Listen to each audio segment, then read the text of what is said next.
Hello, नमस्कार, आदाब, सत श्री अकाल और अस्सलाम वालेकुम। मैं हूं मोहम्मद अहमद काज़मी, लेकर आया हूं आपका पसंदीदा कार्यक्रम नज़र दुनिया पर। दुनिया के हालात बहुत तेज़ी से बदल रहे हैं। अफ़गानिस्तान में तालिबान और अमेरिका के बीच समझौते के बाद जहां जंग ख़त्म होने के कुछ नकली ही सही आसार नज़र आ रहे हैं, तो दूसरी तरफ सीरिया और तुर्की के बीच इदलिब में दाइश और अल नुसरा फ्रंट के आतंकियों के खिलाफ सीरिया फौजी ऑपरेशन जारी रखे हुए और तुर्की आतंकियों को वहां बाकी रखने के लिए पूरी ताकत लगाए हुए है।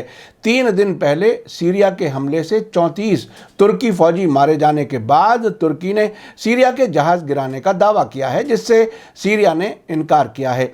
इसके साथ ही इस पूरे संकट ने यूरोप के लिए एक नई मुश्किल खड़ी कर दी है, क्योंकि तुर्की ने अपना यूरोप के साथ बॉर्डर खोल दिया है ताकि सीरिया के रेफ्यूजीज यूरोप में दाखिल हो सकें। कुछ लोग समझ रहे हैं कि ये तुर्की के प्रेसिडेंट रजब तैयब अर्दगान की तरफ से यूरोप पर दबाव डालने की चाल भी हो सकती है, ताकि यूरोप के मुल्क सीरिया के खिलाफ जंग में उसका साथ दें। आज आप लोगों से गुजारिश है कि जो कुछ मैं आज आपको बता रहा हूं और रीजनिंग के साथ बता रहा हूं, इस पर गौर ज़रूर करें। अगर कुछ देर के लिए जज्बात को ठेस पहुंचे तब भी ज़रा संभल कर सुने और कुछ देर के लिए जज्बात को एक तरफ रखकर अकल का इस्तेमाल करें। अगर किसी को मेरी ये बात अच्छी ना लगी हो तो मैं माफ़ी का खास्तगार हूँ।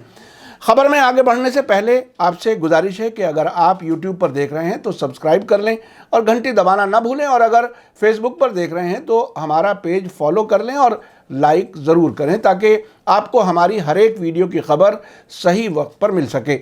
और अगर आपको हमारी खबर सच्ची और अच्छी लगे तो अपने व्हाट्सएप ग्रुप, फेसबुक, इंस्टाग्राम और ट्विटर अकाउंट पर ज़रूर शेयर करें, ताकि मीडिया स्टार वर्ल्ड की खबरें दुनिया भर में पहुंच सकें।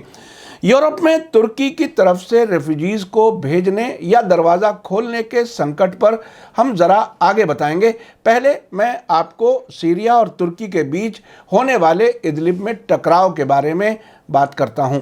28 फरवरी को रॉयटर्स न्यूज़ एजेंसी के मुताबिक सीरिया के इदलिब इलाके में सीरियाई फौजों के जरिए किए गए एक हवाई हमले के नतीजे में कुल 34 तुर्की फौजियों की मौत हो गई है। ये बात तुर्की के साउथ ईस्ट के सूबे हेते के गवर्नर रहीम डोगान ने फ्राइडे की सुबह बताई। उन्होंने कहा कि बाकी जख्मी फौजियों में से कोई भी सीरियस हालत में नहीं है। उधर सीरिया की साना न्यूज़ एजेंसी ने 1 मार्च को खबर दी है कि उसकी फौज ने संडे को तुर्की के 3 ड्रोन मार गिराए हैं। साना के रिपोर्टर ने कहा है कि एक फौजी यूनिट ने इदलिब के ऊपर 3 तुर्की के ड्रोन को मार गिराने में कामयाबी हासिल की है, और इसके अलावा सीरिया के एयर डिफेंस सिस्टम ने हामा शहर के ऊपर कई दुश्मन के ड्रोनों को मार गिराया है। एक दिन पहले भी इदलिब के साउथ ईस्ट के देहाती इलाकों साराकेब पर तुर्की के एक और ड्रोन को मार गिराया गया था। सीरिया के इस रिपोर्टर ने कहा कि तुर्की ख़ास तौर से मॉडर्न ड्रोन पर डिपेंड है, जो आतंकवादियों को मदद करने के लिए कवर फायर करता है। उधर रॉयटर्स न्यूज़ एजेंसी ने संडे को अपनी रिपोर्ट में कहा है कि तुर्की ने इदलिब पर 2 सीरियाई जंगी जहाज़ों को मार गिराया है और सीरिया के एक एयरपोर्ट पर भी हमला किया है।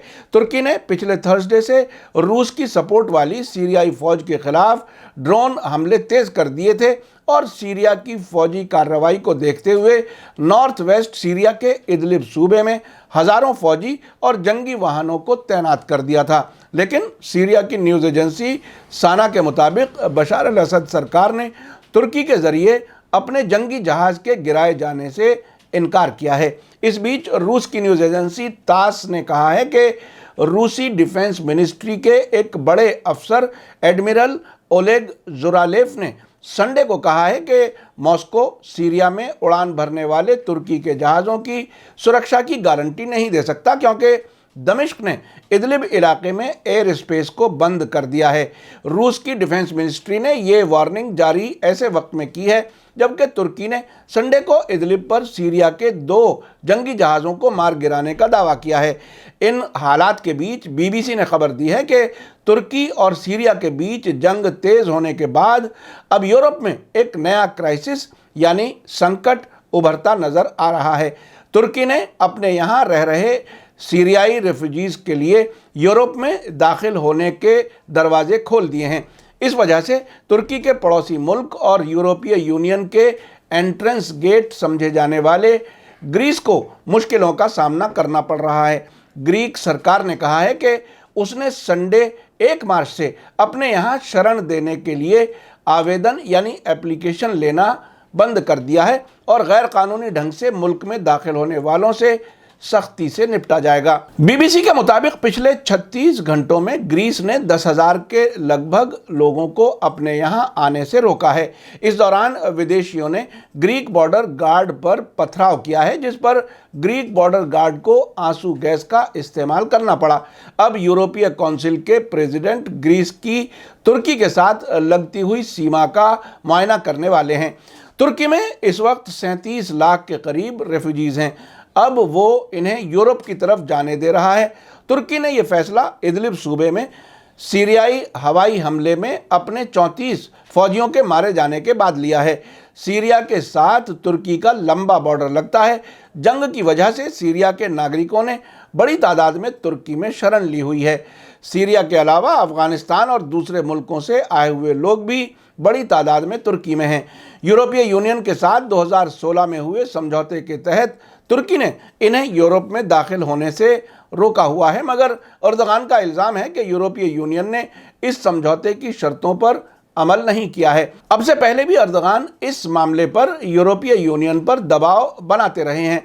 अब राष्ट्रपति रजब तैयब अर्दगान ने कहा है कि तुर्की के दरवाजे खोलने के बाद बॉर्डर से 18,000 प्रवासी यूरोप में गए हैं। उनका कहना है कि आने वाले दिनों में ये तादाद 25 से 30,000 तक हो सकती है। तुर्की के इस फैसले की वजह से उसके पड़ोसी मुल्क और यूरोपीय यूनियन की बाहरी सीमा वाले मुल्क ग्रीस को मुश्किलें आना शुरू हो गई हैं। आपको लौटा दिया जाएगा। ग्रीक सरकार ने 36 घंटों में 10,000 रेफ्यूजीज को अपने यहाँ आने से रोकने का दावा किया है। उसका कहना है कि कम से कम 500 लोगों ने नावों के जरिए उसके अलग अलग द्वीपों यानी आइलैंड पर पहुंचने की कोशिश भी की है। इसी बीच ग्रीस की राजधानी साइप्रस से छपने वाले अखबार एक्थिमेरिनी ने खबर दी है कि सरकार के स्पोक्सपर्सन स्टेलियोस पेस्टास ने संडे को ऐलान किया है कि ग्रीस में 1 महीने के लिए रेफ्यूजी एप्लीकेशन नहीं ली जाएंगी। जो कि गैरकानूनी तरीके से मुल्क में दाखिल होने वाले आएंगे, उन्हें फ़ौरन वापस कर दिया जाएगा। ये ऐलान ग्रीस की राष्ट्रीय सुरक्षा यानी नेशनल सिक्योरिटी पर कैबिनेट की बैठक के बाद किया गया है।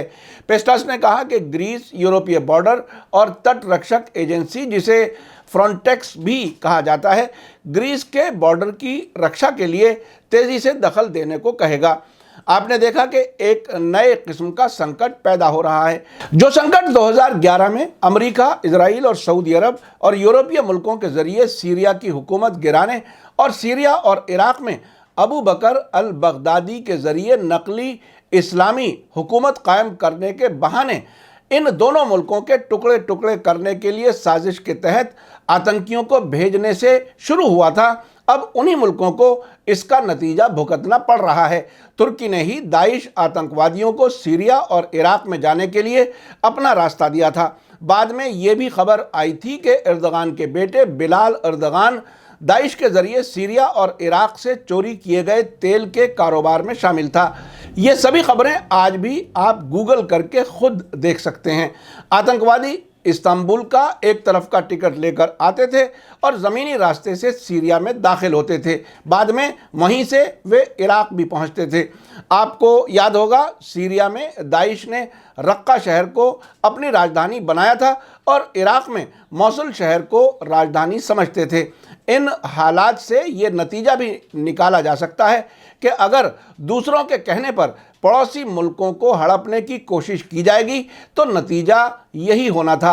हालात सही तभी समझ आते हैं जब आप अपनी याददाश्त सही रखते हैं, नहीं तो जिस तरह वेस्टर्न मीडिया जिसको मुसलमानों का लीडर बनाकर पेश करता है और आप भी उसी को लीडर समझने लगते हैं, तो नतीजा यही होता है। अब से पहले इराक के सद्दाम हुसैन को वेस्टर्न मीडिया ने मुसलमानों का लीडर बनाकर पेश किया, बाद में उसे कितना जलील करके उसे न सिर्फ हुकूमत से बाहर किया बल्कि फांसी पर भी चढ़वा दिया। उसने भी अमेरिका के कहने पर ईरान के इनकलाब को कुचलने के लिए 1980 में ईरान के खिलाफ जंग शुरू की थी। यानी तीसरा बंदर हमेशा पड़ोस के मुल्कों को ही एक दूसरे का दुश्मन बनाता है ताकि वो सभी को कमज़ोर करता रहे, जंग कराता रहे और हथियार बेचता रहे। अब एर्दोगान को सीरिया और इराक के टुकड़े टुकड़े कराने के लिए इस्तेमाल करने की कोशिश की गई और अब नतीजा आपके सामने है। नकली लीडर बनाने और बनाकर उसे जलील कराकर असल में मुसलमानों को बिना किसी गुनाह किए शर्मिंदा कराने का इंतज़ाम होता है। अगर इसी धोखे में आते रहोगे तो जज्बात को इसी तरह से ठेस पहुंचती रहेगी। जालिम और मजलूम का फ़र्क समझने के लिए यह समझना काफ़ी ज़रूरी है कि सीरिया अपनी सीमा के अंदर से आतंकियों के ख़िलाफ़ फ़ौजी कार्रवाई कर रहा है, जबकि तुर्की सीरिया के अंदर आतंकवादियों की मदद करने के लिए फ़ौजी कार्रवाई जारी रखे हुए है, जिसमें उसका हिस्सेदार अमेरिका, इजराइल और सऊदी अरब और उनके दोस्त मुल्क भी हैं।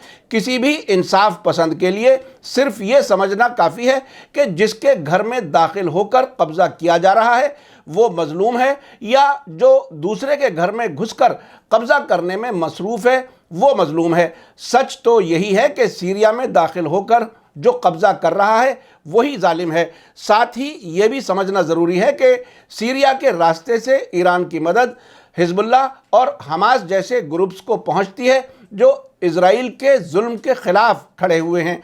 अमेरिका और इजराइल की कोशिश रही है कि सीरिया में बशार अल असद की हुकूमत गिराकर उनकी पसंद की हुकूमत कायम हो जाए। अगर तुर्की की सीरिया के अंदर जंग को दुरुस्त समझना है तो फिर इजराइल का फ़िलिस्तीन पर कब्ज़ा दुरुस्त समझना पड़ेगा और फिर आगे बढ़ते रहिए और अपनी पसंद के हिसाब से चलिए। चाहे फिर आपकी पसंद वेस्टर्न मीडिया के ज़रिए जालिम को ही क्यों ना लीडर बना दिया गया हो और उसी को आप भी लीडर समझ रहे हों। आखिर में एक बार फिर आपसे गुजारिश है कि इस पर गौर ज़रूर करें। अगर अब भी कुछ शक है तो दोबारा देखें। कुछ देर के लिए जज्बात को ठेस पहुँचे तब भी ज़रा संभल कर सुने और जज्बात को एक तरफ रख कर अक़ल का इस्तेमाल करें। मैं फिर से दोहरा रहा हूँ कि अगर किसी को मेरी बात अच्छी ना लगी हो तो मैं उससे माफ़ी चाहता हूँ। इसी के साथ मुझे दीजिए इजाज़त। मेरा कार्यक्रम कैसा लगा कमेंट्स में ज़रूर लिखें। थैंक यू, धन्यवाद, शुक्रिया। जय भारत, जय हिंद। मीडिया स्टार वर्ल्ड के और वीडियो देखने के लिए हमारे चैनल को सब्सक्राइब करें और सीधे नोटिफिकेशन पाने के लिए बेल आइकन दबाएं। और अगर हमारी खबर सच्ची और अच्छी लगे तो अपने व्हाट्सएप, इंस्टाग्राम, फेसबुक और ट्विटर अकाउंट पर ज़रूर शेयर करें।